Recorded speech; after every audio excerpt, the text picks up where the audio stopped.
William, what did you think about our adaptation message? Well, the thing that was so striking to me was that the birds, to my eye, and you helped me understand this, are really very similar. I mean, they're distinct in certain ways. They're slightly different in size and shape, but they're largely living in the same place, feeding on the same things, trying to have children in the same environment. Right. And yet, very subtle distinctions between them allow one species to succeed and the other two to struggle.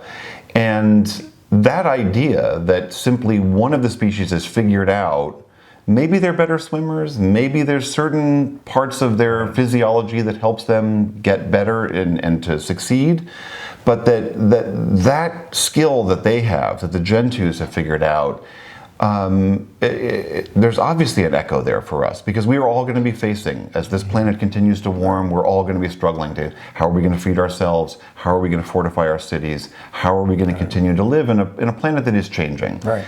And it's hard not to see the gentoos as in some ways, a lesson. I'm glad you got to see it, but it is heartrending when you really realize that the place is warming and things are changing, and what does it mean for us, and how are we going to adapt to those changes, hopefully like the gentoos.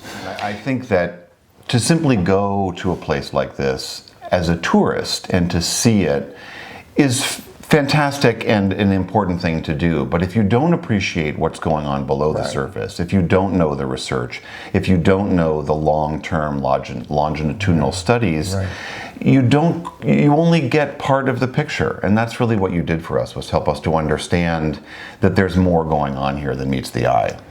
So William, the role of media covering a story like Antarctica and climate change and penguins and adapting to a changing world, what role do you guys see dealing with this? I mean, I have been trying to cover climate change for almost 20 years now in different ways. So we're always looking for stories that help us understand the way in which the climate is changing and what those impacts are. And once we heard about the work you've been doing in Antarctica, having a long-term study of a very particular environment that we know is warming, and being able to look at those changes and what those impacts are on a very charismatic, television-friendly species was kind of an ideal environment for us, in that sense, that we're always looking for ways to demonstrate what we cannot see. We cannot see the carbon in the air. We cannot see really what a warm atmosphere looks like, what warm oceans look like. I mean, yes, the Great Barrier Reef has been bleaching. We may lose that magnificent structure entirely. Those kinds of tangible examples, and Antarctica was a perfect one of them, that's a sort of a dream for us, to be able to go and look at tangible impacts of climate change, and you took us right there.